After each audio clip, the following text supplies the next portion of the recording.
é o nosso lar.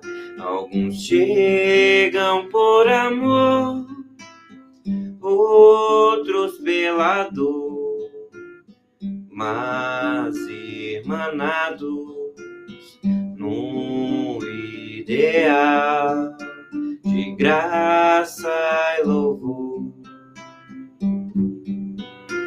Casinha singela que nos acolheu na infância inocente, plantou a semente de amor em nossos corações. Prepara-nos para sermos homens de bem, trabalhadores do Cristo na seara de amor. Prepara-nos para sermos homens de bem, trabalhadores do Cristo na seara de amor. Na adolescência rebelde nos ensinou com paciência, suportando a indisciplina e a inconsequência. Hoje cantamos hosanas ao céu, bendizendo André Luiz, que na essência do nome personifica nosso oásis de luz. Segal, Segal, Segal, Segal, Segal, Segal.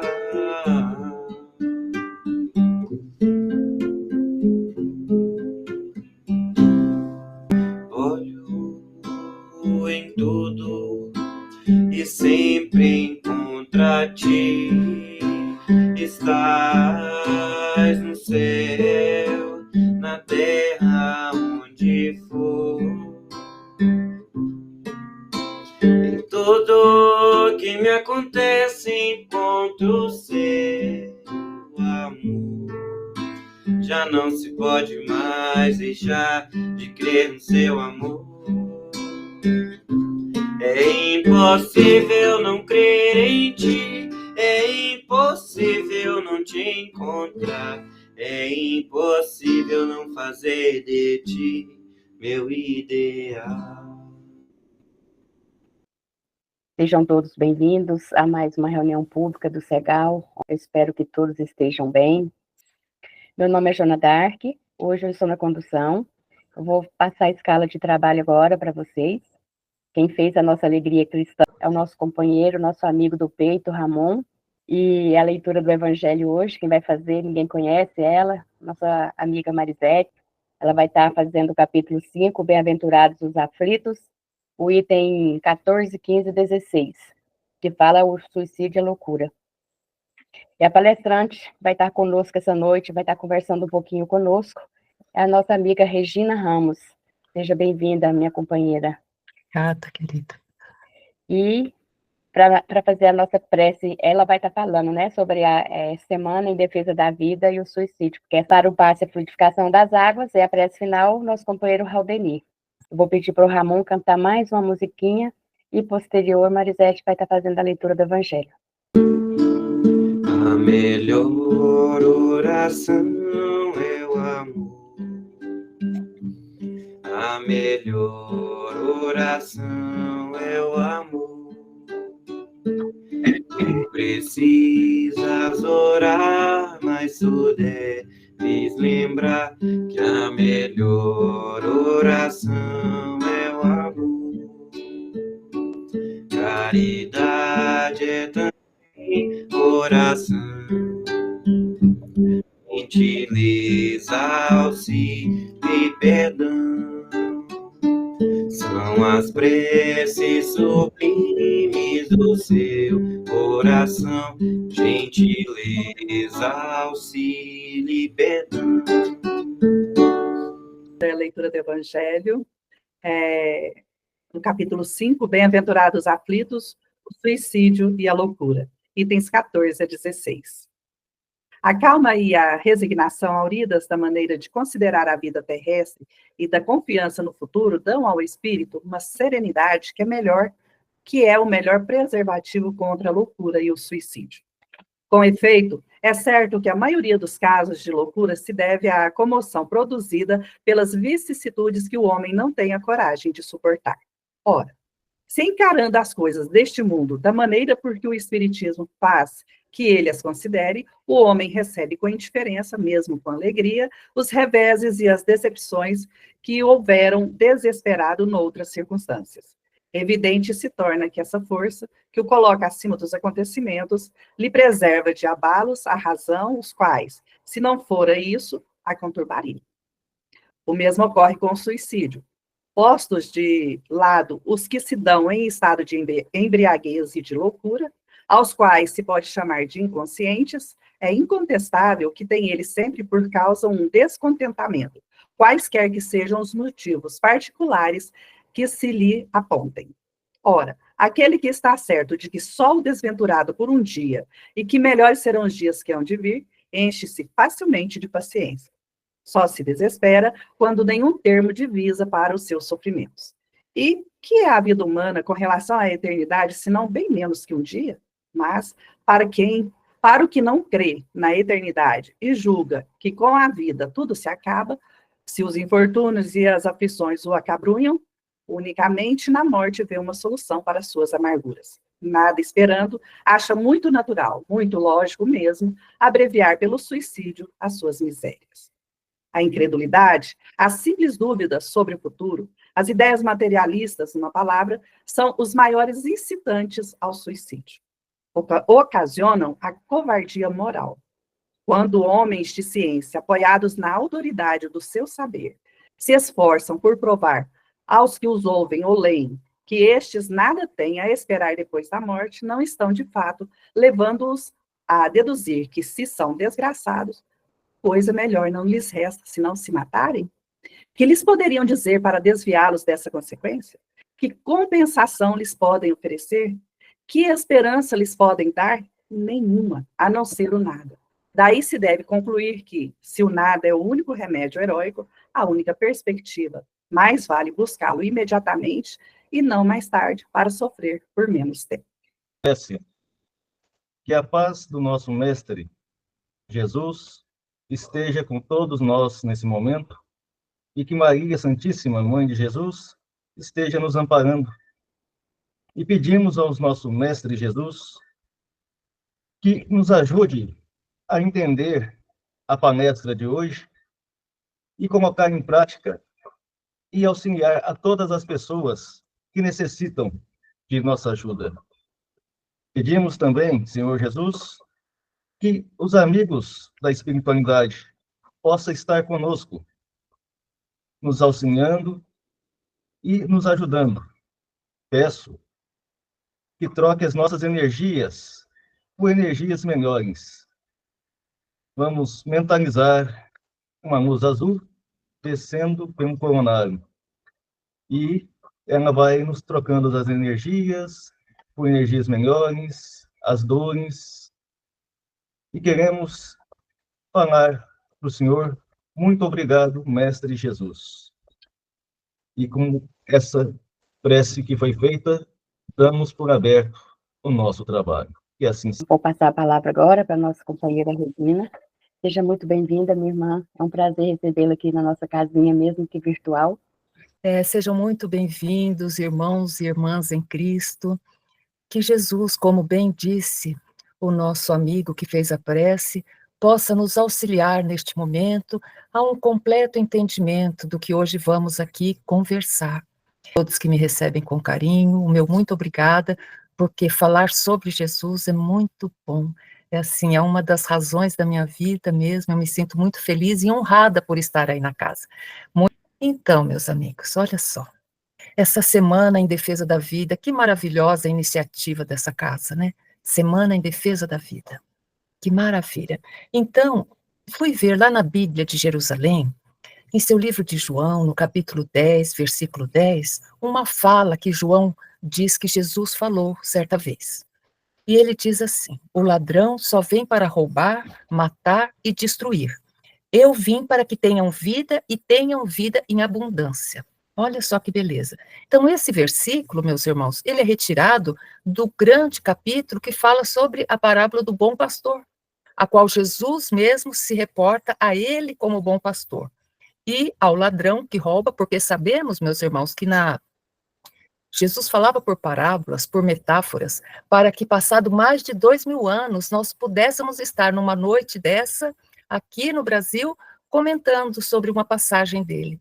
E vem o Espiritismo, com o nosso querido codificador Allan Kardec, decodificar todas essas parábolas, todas essas metáforas que o mestre nos falou. Então, vejam só, a promessa que Jesus vai fazer para nós é de ter vida em abundância. Esse é o ponto central desse capítulo 10, versículo 10. Jesus nos afiança que ele veio trazer vida em abundância. E aí fiquei pensando, meus amigos, que Jesus, quando ele fala que ele vem trazer vida em abundância, já dá para a gente perceber que ele oferece para nós, ele não impõe. Ele não impõe, Jesus nunca impôs nada. Ele oferece, pega essa vida em abundância quem quer. Somos livres para pegar ou não. Allan Kardec, nosso querido codificador, no seu livro A Viagem Espírita, de 1862, ele vai nos falar que, para mim, assim, é uma mensagem para todos os cristãos, mas para nós que trabalhamos nas nossas casas espíritas, é especial.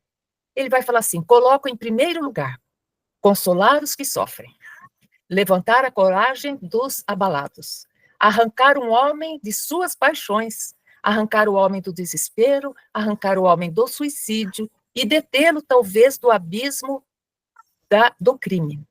Então, vejam, meus irmãos, quando Allan Kardec fala isso, ele está dando, assim, uma receita, o que nós devemos fazer nas nossas casas espíritas e o que nós devemos fazer na nossa vida, no dia a dia. Então, ó, em primeiro lugar, consolar os que sofrem, e são tantos, né, meus irmãos? Levantar a coragem dos abatidos, isso é o dar o bom ânimo, né? Arrancar um homem de suas paixões. Que paixões são essas? As ilusões. Então, toda vez que a gente lê num texto bíblico as paixões, se referindo às paixões, a gente pode categorizar ela como paixão, são todas as ilusões que passam pela nossa vida. E na hora que passa é tão bom, gente, não vamos falar que não é bom, na hora que passa é uma delícia. Mas aí a gente lembra que a paixão faz parte da porta larga. E Jesus também nos afiançou que temos que chegar a ele pela porta estreita. Então, por isso que Allan Kardec nos concita a arrancar o ser humano, o homem, das suas paixões, das suas ilusões, né? Então, e ele deixa bem claro que é para arrancar o homem do suicídio. E é em cima disso, do suicídio, que hoje nós vamos trabalhar. Eu sou voluntária do Centro de Valorização da Vida, o CVV, uma entidade filantrópica sem fins lucrativos do terceiro setor, que está há 62 anos no Brasil, acolhendo, levantando o bom ânimo das pessoas que nos ligam ou que nos passam mensagem pelo chat ou que nos mandam e-mail. Ainda hoje em dia recebemos cartinhas, uma ou outra durante o ano. E então, ali, pelo telefone 188, gratuito, não aparece nem na conta telefônica a ligação, nós atendemos 24 horas por dia. Somos 2.400 voluntários em todo o Brasil, e então a gente sabe de perto a necessidade que temos de saber falar sobre suicídio.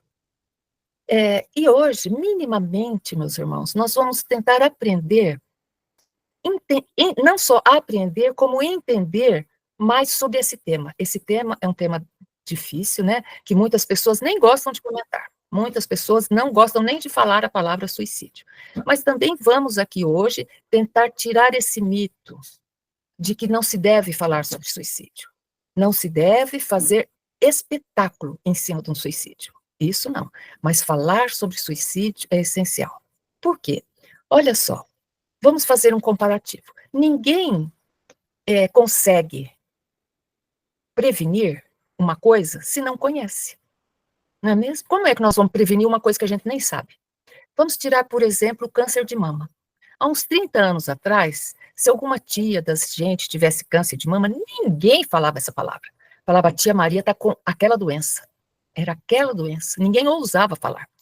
Passados uns 5, 10 anos, os mais ousados falavam CA. Fulana está com CA. Mas ainda era difícil falar, de tão forte.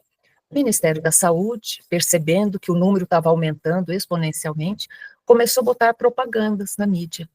E aí aparece a propaganda da mulher falando da necessidade de fazer o autoexame todos os meses, da necessidade da mulher, após os 40 anos, fazer a mamografia, ou menos, se for indicação médica. E aí aparecem as mulheres que tiveram que tirar a mama inteira numa cirurgia, aparecem na televisão falando, alertando as outras mulheres para o cuidado do exame mensal, que a gente mesmo pode fazer, do cuidado. E o que aconteceu, meus amigos? O número de câncer de mama diminuiu, e diminuiu muito as mortes. Por quê? A partir do momento que as mulheres ficaram sabendo o que era, começaram a se prevenir. A mesma coisa nós vamos tentar fazer com o suicídio. Por quê, meus irmãos? O suicídio, hoje em dia, está em número crescente, né? Allan Kardec já nos fala isso, né? Na Gênese, no Céu e Inferno, né? Mesmo aí, ó, que a nossa amiga que fez a leitura inicial, ela falou uma parte até que eu vou focar aqui. Ele já se preocupava com o suicídio naquela época, porque sabia que nessa época em que o planeta Terra avança para um planeta de regeneração, aumentariam muitos números. Inclusive fala até crianças. E hoje nós estamos vendo crianças com depressão, crianças se suicidando, coisa que nunca passou pela cabeça da gente. Então, meus amigos, olha só, o que vem a ser suicídio, então? E eu vou falar bem sobre a visão espírita. Suicídio representa uma interrupção brusca da vida física, dessa carcaça aqui. Mas aí entra o problema. Com essa interrupção brusca da vida física, essa carcaça que carrega um espírito imortal deixa de vivenciar as provas que aquele espírito, lá no momento do planejamento reencarnatório, ele mesmo pediu. Pode me dar essa prova aqui, porque eu já, em outras encarnações, eu já fracassei. Agora, nessa última vez aqui no mundo espiritual, eu estudei, eu me concentrei bem nisso e agora eu sei que eu estou livre. Então, pode me dar essa prova. As provas, geralmente, somos nós que escolhemos, né? Então, vejam vocês, quando a pessoa, na ilusão, equivocadamente, se mata, a pior preocupação para nós, espíritas, é isso. Nossa, esse espírito não foi completista. Ele não completou as provas pelo que veio passar. E aí, meus irmãos, nós temos que ficar muito tranquilos e muito conscientes de que não podemos ficar assim, aterrorizando as pessoas com o umbral. Porque eu vejo hoje em dia algumas pessoas do nosso movimento querendo colocar o umbral como se fosse o inferno, fazendo um paralelo idêntico. Tem um fogo eterno. Meus irmãos, e outra coisa, quando é o suicídio, nós temos que ter muito cuidado de não ficar falando, nossa, vai sofrer muito, vai isso muito. Nós sabemos que Deus é um Pai verdadeiro, bom e justo. Então, pai nenhum vai abandonar seu filho à própria sorte e sofrer indefinidamente. Sempre vai ter os socorristas que nos socorrem. Maria e sua equipe de trabalhadores, que trabalha de perto com os nossos irmãos, que não aguentando o peso aqui, se suicidaram.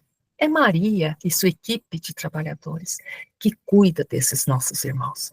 Então, numa casa espírita, nós temos que ter muito cuidado de não ficar aterrorizando, porque parece, tem hora, que Deus tem uma plaquinha assim, pulou da ponte, 8 anos de umbral, se jogou na frente do caminhão, 5 anos, se enforcou, 10 anos. Não é assim, gente. Deus conhece o profundo de nosso ser.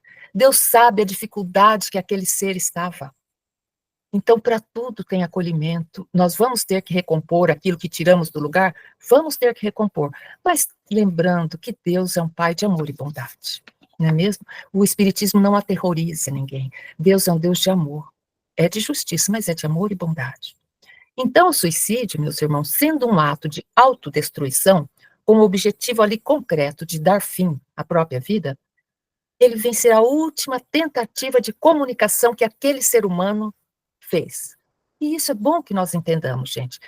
O ser humano que se suicida, geralmente, ele já está há muito tempo com uns embrólios lá dentro. Ele está muito tumultuado, porque o suicídio, gente, não é assim, um dia a gente acorda e fala, ai, ai, hoje está um dia ótimo para eu me matar. Ninguém acorda assim. É assim, é um dia uma coisa, outro dia outra coisa, que a pessoa não está sabendo lidar, e aquilo vai tomando uma proporção grande, e é igual uma gotinha, conta-gotas num copo. Um dia, a última gotinha cai e aquele copo transborda. Então, não adianta, às vezes a pessoa fica, o familiar fica, ai meu Deus, todo... Gente, o suicídio é multifatorial.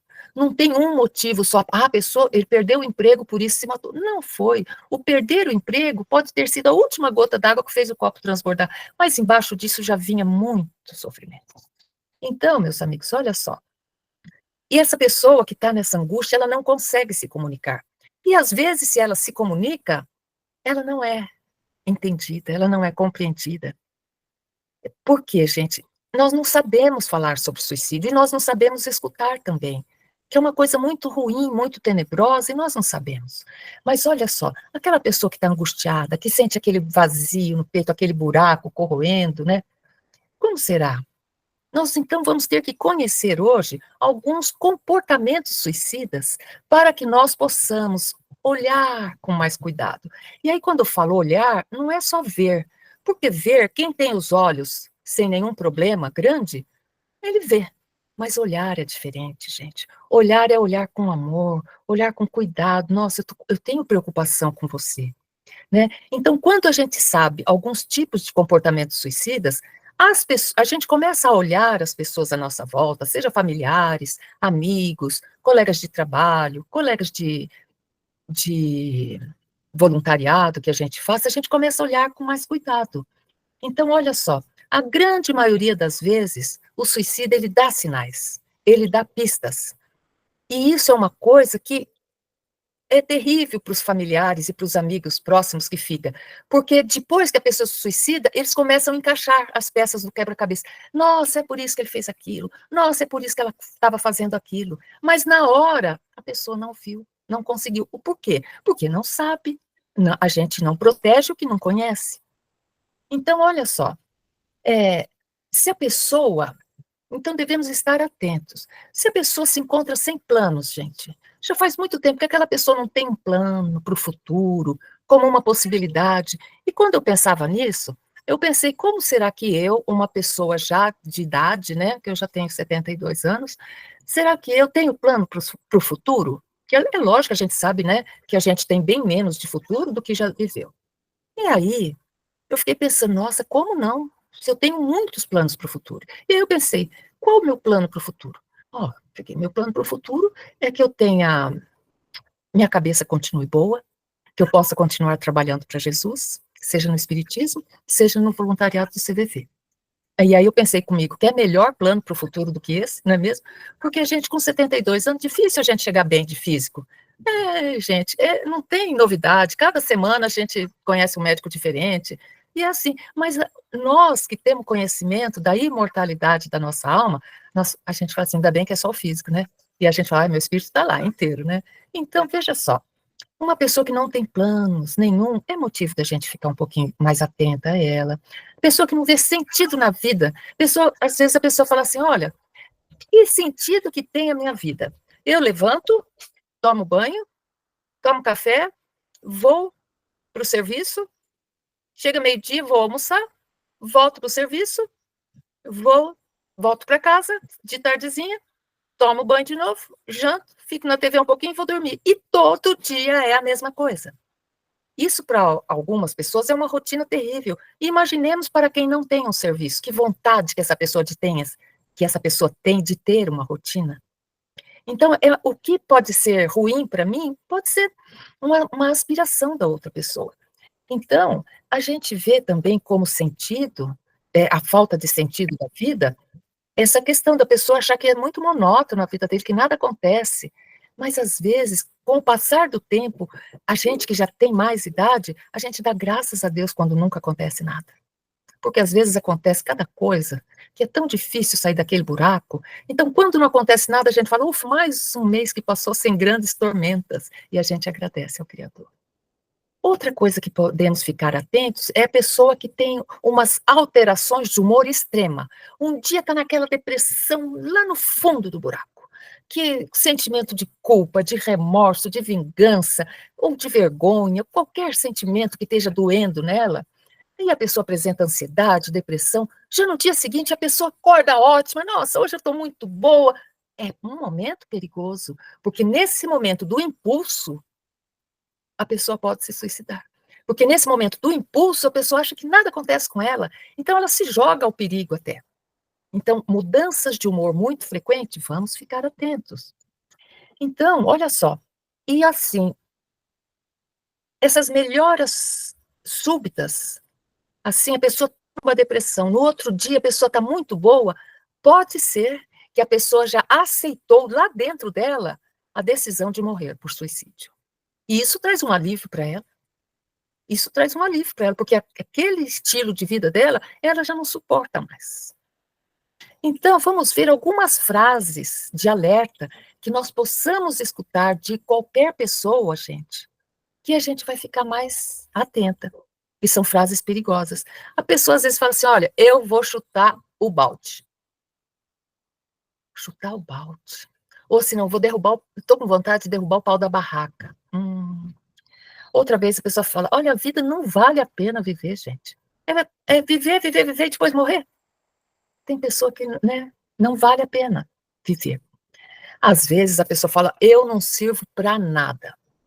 Principalmente pessoas que fazem tratamento psiquiátrico graves, que a família tem que levar ao médico todo mês, pegar outra receita, levar no terapeuta. Aí fala assim, vocês nem vão sentir a minha falta, porque eu só dou trabalho mesmo para vocês. Então, na cabeça da pessoa, ela acha que por ela dar trabalho, se ela se matar, ela vai deixar de ser um peso para aquela família.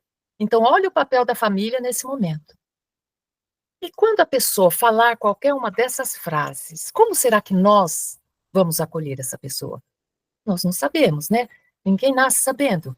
Então, agora nós vamos dar umas dicas que são preciosas, que todo mundo pode guardar na lembrança. E a gente pode olhar para a pessoa que fala, uma pessoa fala assim, né, tá uma conversinha lá na família, e aí a pessoa fala assim, olha, se eu morresse, ninguém aqui ia sofrer, porque, olha, eu tiro vocês do serviço, todo mês eu surto, vocês têm que estar me internando. E aí a gente pode falar assim, olha, parece que nesse momento você está tendo pensamento suicida. É isso que eu entendi? Gente, fala, nossa, você vai falar em suicídio nesse momento? É nesse momento que tem que falar. Por quê? Porque a pessoa vai ter, ó, a pessoa, gente, eu já vivenciei isso, muitas vezes eu vivencio isso, eu sou voluntária. A hora que a gente fala isso, a pessoa faz assim, ó, finalmente alguém entendeu o que está acontecendo com ela. Nós não falamos que o suicídio é o último ato de comunicação de um ser humano? Então, às vezes, vamos supor, a adolescente chega em casa, joga a mochila para um lado, joga o tênis para o outro, bate a porta do quarto, e às vezes os pais falam, mas que menina mal educada, né? Que coisa. Mas olha, e se a gente chegar na qualidade de pai, mãe, avós, cuidadores, se a gente chegar e bater lá na porta e falar assim, nossa, eu percebi que você chegou chateado, aconteceu alguma coisa na escola? Eu posso te ajudar, eu estou aqui, você não está sozinho. Seja o que for, você pode contar comigo. A gente não sabe o que aconteceu, gente. Às vezes fizeram bullying, às vezes o adolescente está naquela fase de estar gordinho, cheio de espinha, ou magricela, alta e comprida, sem forma nenhuma, e às vezes as pessoas, os adolescentes, as crianças, elas têm essa coisa de ruim também, gente. Por quê? Porque os pais às vezes estão meio desligados, escutam isso, às vezes, dos pais, fazer alguma piadinha de mau gosto. Então, é a hora de acolher, saber o que está acontecendo. Parece que você está pensando em se matar, é isso que eu escutei, é isso que eu entendi, mas não vamos julgar, Porque o que acontece nisso? Se a pessoa fala, estou pensando isso, a pessoa fala, lava essa boca, vira essa boca para lá, não fala besteira.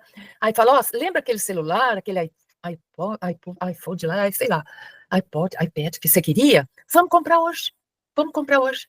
E aí a pessoa mascara o problema, porque não quer enfrentar esse problema, e dá coisa, sai passear.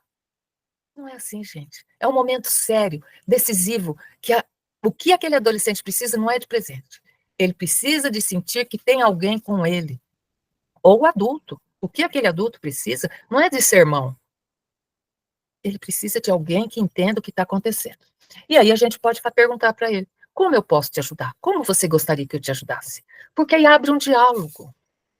Então, meus amigos, nós precisamos também conhecer, nós já conhecemos, né, algumas atitudes, agora nós vamos conhecer alguns fatores que são predisponentes para o suicídio.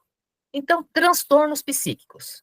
Regina, quer dizer que todo mundo que tem transtorno psíquico vai se suicidar? Claro que não, mas é um fator predisponente. Uma pessoa que tem um transtorno psíquico precisa de acompanhamento psiquiátrico, acompanhamento psicológico, para não chegar num ponto que a pessoa não aguenta mais. Outro fator predisponente é a tentativa prévia do suicídio. Quem já tentou uma vez, e também, gente, não é para falar assim, tentou uma vez, vai tentar outra. Não. A pessoa pode ter tentado uma vez e nunca mais isso passar pela cabeça dela. Mas, se ela tentar, ela vai tentar com gosto. Porque é sinal que ela já tentou uma vez, e se ela tentou a segunda, cada vez que ela tenta, ela tem mais possibilidades de se matar mesmo. Então, ter algum familiar que já se matou. Regina, é hereditário? Nada disso, não se trata disso. Se trata do impacto. Gente, o impacto para um familiar ou para um amigo chegar e ver a pessoa que amava, que convivia ali morto por suicídio é muito grande. Então, o Ministério da Saúde avalia que de 3 a 10 pessoas, cada suicídio impacta terrivelmente de 3 a 10 pessoas. E que 5 dessas pessoas vão precisar tratamento. De pessoas que chegaram e encontraram a pessoa. Então, por isso que é mais fácil que essas pessoas que tiveram algum suicídio, se não se tratar, se ficar muito pesado e não se tratar, possam vir a se suicidar também. Então, precisa ficar ligado nisso.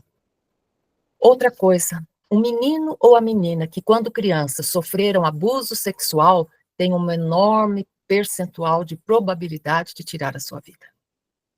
É uma dor tão grande o abuso sexual em criança que ela leva isso para o resto da sua vida. Ela vai precisar fazer muita análise, muita terapia, para conseguir conviver com isso. Muitas não conseguem fazer análise, terapia e se suicidam. Ser muito impulsivo. A pessoa muito impulsiva também é um fator predisponente. E a pessoa muito agressiva, porque quem é agressiva com o outro é agressiva facilmente consigo mesmo. A pessoa que se isola socialmente. O rapaz que todo final de semana, o homem que todo final de semana batia uma bola com os amigos lá no campinho, para de bater uma bola. A mulher, a menina que tinha outros tipos de encontro com as amigas, seja em shopping, seja fazendo algum trabalho voluntário, seja indo para algum campo, para alguma coisa junto, deixa de fazer isso. Por exemplo, se a pessoa tem um pet, um cachorrinho, que é o amor da vida dela, e do nada ela pega e dá aquele pet para uma pessoa que vai cuidar. Tem que cuidar. Pessoa que tem um anel que a avó deu, e ela sempre carregou aquele anel, do nada ela chega para a irmã e dá o anel. É um fator, ela está se desfazendo dos seus bens com que intuito? É um fator predisponente.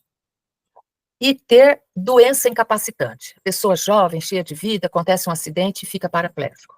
É um fator incapacitante. Ou a pessoa, um adulto ativo, um velho ativo, e que fica também com alguma doença incapacitante, tem que ter um acompanhamento mais de perto, porque vai sentir muito. E o último fator predisponente é a pessoa ter passado recentemente por uma internação psiquiátrica. Teve um surto grande, não conseguiu controlar em casa, não conseguiu controlar na UPA e teve que ser internado. Também é um fator predisponente. Desculpa. Conhecidos esses fatores predisponentes, nós vamos agora aos fatores que precipitam o suicídio. Uma desilusão amorosa. A pessoa morreu porque teve uma desilusão amorosa? Não. Foi aquela última gota d'água que fez transbordar o copo. Uma separação conjugal de muitos anos. Ah, então a pessoa se suicidou porque se separou? Não. Já vinha muita coisa dentro daquele copo, a separação foi a gota d'água que, transportou o copo. Conflitos familiares constantes, conflito com o pessoal do trabalho constante, uma derrocada financeira, a pessoa investiu tudo que tinha num negócio e não deu certo, perdeu tudo. É um fator precipitante. A perda do emprego é um fator precipitante. A perda da honra é um fator precipitante. A embriaguez, a doença do álcool é um fator precipitante, gente, muito grande. E o fácil acesso aos meios letais. Então, por isso que os nossos policiais se suicidam tanto, por isso que os nossos médicos e os nossos pessoal de enfermagem se suicidam bastante, porque eles têm meios letais a todo momento nas mãos. Então, o que fazer? Aí a gente chega nesse ponto, o que fazer? Para aquela pessoa que a gente percebe que está nessa angústia, nesse caminho, a gente vai demonstrar que entende, que compreende a dor dela, que compreende o momento desafiador que essa pessoa está passando. E a gente vai demonstrar interesse por essa dor. A gente não vai minimizar a dor dela, não. A gente vai falar, nossa, eu nem consigo imaginar o tamanho da tua dor nesse momento. É muito bom para a pessoa escutar isso.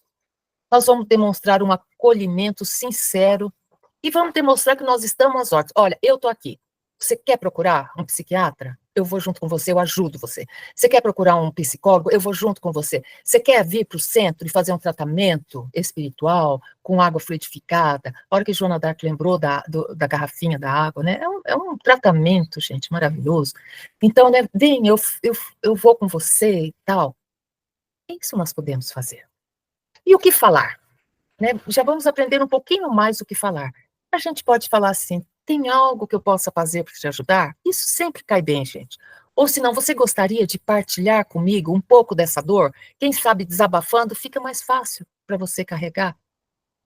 Ou se não, quando a gente só vê que a pessoa está muito apreensivo, muito de um lado para o outro, a gente fala, você me parece tão apreensivo com alguma coisa, quer conversar comigo sobre isso? Eu juro que eu não vou te julgar, mas se eu puder te ajudar, eu vou estar ali, ó, do teu lado. E também, às vezes, a pessoa desanimada, né, a gente pode jogar assim, né, e expectativa para o futuro, meu amigo, você tem? Aí ele vai falar, que futuro? Tal, aí a gente já vai saber que precisa de ajuda.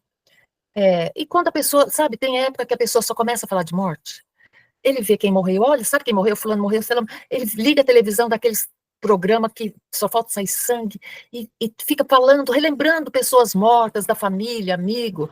A gente pode chegar e falar assim, nossa, quantas pessoas que você relembrou, né? Você está pensando em alguma coisa relativa à morte, a tirar a tua vida? Fiquei preocupada com você. É importante, gente, a pessoa saber que tem quem está observando com amor, não com o dedo em risco julgando, com amor, né? Aí, se a pessoa fala, estou pensando mesmo em tirar minha vida. Aí a gente pode falar assim, né? E esses pensamentos, eles são frequentes ou vêm uma vez ou outra? Ele vai falar.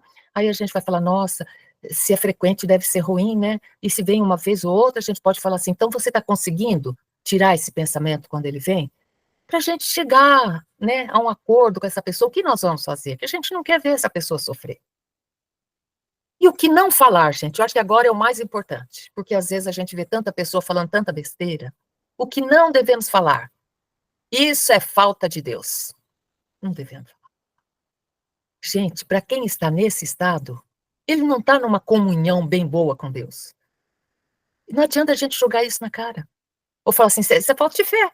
Se você tivesse fé, nada disso tinha acontecido. Não vamos julgar, gente. Não nos cabe o papel de julgador.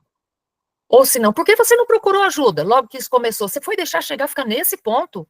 Puxa, gente, dá um esculacho quando a pessoa consegue falar, né? Ou se não, você não pensou, você não pensa na tua família? Você está pensando em se matar, e você tem 2 filhos, mulher, teus pais estão velhinhos, você está pensando em tirar a tua vida. Gente, é mais um peso para essa... Vocês acham que essa pessoa não pensa nisso tudo? Pensa dia e noite na dor que vai causar para os outros. Mas aquela dor que ele está sentindo está corroendo ele naquele momento. Ou se não, minimizar a coisa. Ó, deixa de tititi, deixa de mimimi, isso não é nada. Ó, isso é coisa de adolescente. Quando crescer, passa. Eu também tinha umas coisas dessas, só passou, agora eu trabalho. Gente, não vamos menosprezar o que a outra pessoa está sentindo. O que para mim é uma besteira, né? Se a pessoa, vamos supor, tem um pet, um gatinho, a vida toda. Aquele gatinho é a paixão daquela pessoa. E aquele gatinho fica doente, morre, e essa pessoa fica tão mal, um belo dia ela pensa em se matar. E aí, vamos supor que eu nem ligue para gato, eu falo, mas que besteira, tentar se matar por causa de um gato, olha o tanto de gato solto na rua, pega um aí. Não é assim, gente, aquele era o gato da pessoa. Era aquele gato que esperava ela chegar no portão. Era aquele gato que dormia no pé da cama dela. Nós não podemos julgar, nem minimizar a dor do outro. A dor não se mede, não se pesa, dor não se aquilata, cada um tem a sua.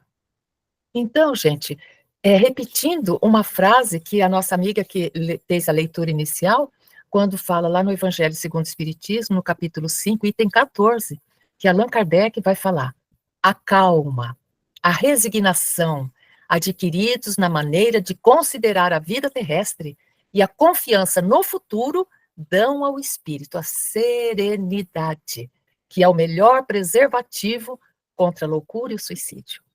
Então, aqui, Allan Kardec nos deu a receita. Olha o que precisa: calma e resignação. Nós sabemos que resignação não é cruzar os braços. Não. Resignação é aceitar aquilo que está acontecendo e tentar, de toda maneira, sair daquele desafio. Mas sair sem xingar, sem isso, sem aquilo. Saber que eu tenho competência, porque eu tenho um anjo guardião. Eu tenho espíritos protetores do meu lado, que vão me ajudar quando eu entrar em prece. Então, gente, calma e resignação. Porque nesse mundo, essa vida terrestre que nós vivemos, nós não podemos esquecer que nós estamos no limiar, nós estamos no ápice desse movimento do planeta Terra passar para um planeta de regeneração. Tem muita coisa ainda pela frente. Estejamos preparados com calma, com resignação, para poder ajudar os nossos irmãos mais desavisados. E nas nossas casas espíritas, nos nossos centros espíritas, como será que vamos fazer? Acolher sem fazer perguntas. Geralmente, chega pelo atendimento fraterno. E a gente escuta a pessoa falar. Então, não vamos fazer perguntas constrangedoras, nem julgadoras. Não vamos falar para a pessoa, pensa na tua família. Não, vamos fazer essa pessoa desabafar. Então, a gente tem que tentar buscar, identificar qual a necessidade emocional daquela pessoa, por uma fala sensível, empática. E penso, meus irmãos, que às vezes a gente não sabe bem o que é empatia. Empatia é a hora que a pessoa está contando aquele problema que está atormentando, que para ela é um problemão, é a gente momentaneamente entrar por dentro da pessoa e olhar o problema pelo óculos da pessoa, para eu minimamente entender por que a pessoa sofre. Porque se eu olhar com o meu óculos, pode não me tocar. E aí eu não tenho empatia, mas eu tenho que ter empatia. Então eu tenho que escutar com o olhar do outro. Sem julgamento, gente. Lembrar que nós temos que ter... E outra coisa, como é que nós vamos escutar? A gente não fala ouvir. Ouvir, todos nós que temos o órgão auditivo bom, nós ouvimos. Não, nós temos que aprender a escutar. Escutar é mais que ouvir. Escutar é sem julgar. Escutar é botar dose de amor, de paciência. Então, gente, o que nós vamos fazer com essa pessoa na casa espírita? Vamos acolher e vamos falar da bênção que é o Evangelho no lar. Vamos tentar implantar o Evangelho no lar na casa dela. 2 servidores do centro vão lá, marcam um dia, vão implantar o Evangelho no lar. O centro já doa um Evangelho, segundo o Espiritismo, um livro do Pão Nosso, Fonte Viva, e essa pessoa vai perceber que vai entrar mais luz na casa dela, mais tranquilidade. E nós vamos tentar trazer essa pessoa para algum serviço da área social que nós fazemos, que talvez se essa pessoa que trabalhe conosco nos nossos serviços sociais, pela primeira vez ela vai saber o que é felicidade. Que felicidade é quando a gente faz algo pelo outro, e isso vai melhorar. E, finalmente, tentar integrar ela. Venha para assistir a palestra, tal dia, nesse horário. E temos aula, temos o ESD, vem, você quer aprender? A gente envolve a pessoa com a luz do Cristo. Então, meus amigos, ter vida em abundância, que Jesus nos falou, é exatamente isso. É a abundância de alegria, de determinação, é a abundância de bens espirituais, que quando equilibrados, também respinga para os bens materiais, mas esse não é o caso. A vida em abundância é ser feliz, ser leve, ser agradecido, independente das tormentas que nós estejamos passando. Porque nós passamos e sabemos o que estamos passando. E tudo passa, a gente sabe, não é mesmo? Muito obrigada pela atenção. Palavra para Joana d'Arc. Minha querida, nós aqui agradecemos as suas belas palavras, sua bela reflexão, seus exemplos de atendimento no seu viver, né? E que nós possamos procurar auxiliar aqueles que a gente perceba algum sinal dos que você nos passou, né? Muito obrigada, gratidão. Grata vida que me faz crescer, com a linda amizade que me faz ver, que da mão que me sustenta em pé, nunca cobrou miato, somente fé. Oh, oh, oh, oh, oh.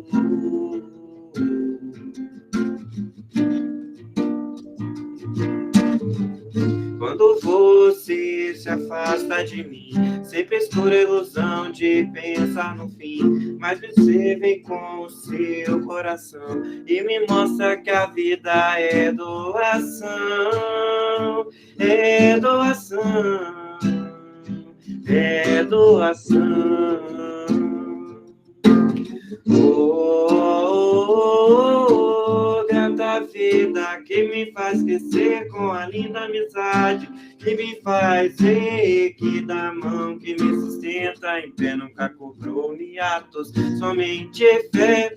Quando você se afasta de mim, sempre escura a ilusão de pensar no fim, mas você vem com o seu coração e me mostra que a vida é doação, é doação, é doação.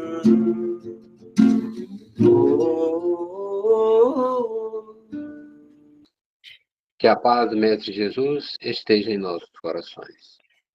Sentemos numa posição confortável, elevemos o nosso pensamento a Deus, a Jesus e aos bons espíritos. Imaginemos agora uma luz azul descendo do alto e penetrando no nosso chakra coronário, frontal, laríngeo, cardíaco, esplênico, gástrico, genético, nos proporcionando alívio e cura e serenidade. Com esse sentimento de gratidão em nossos corações, peçamos ao Mestre querido que abençoe as nossas águas com os recursos necessários para o equilíbrio, saúde e fortalecimento espiritual, que os bons espíritos possam colocar nela e depositar os frutos de paz, cura e renovação conforme a nossa necessidade e merecimento. Agradecemos, Senhor, por essa oportunidade de renovação, que possamos manter essa paz em nosso dia a dia e sermos instrumento do teu amor. Que assim seja.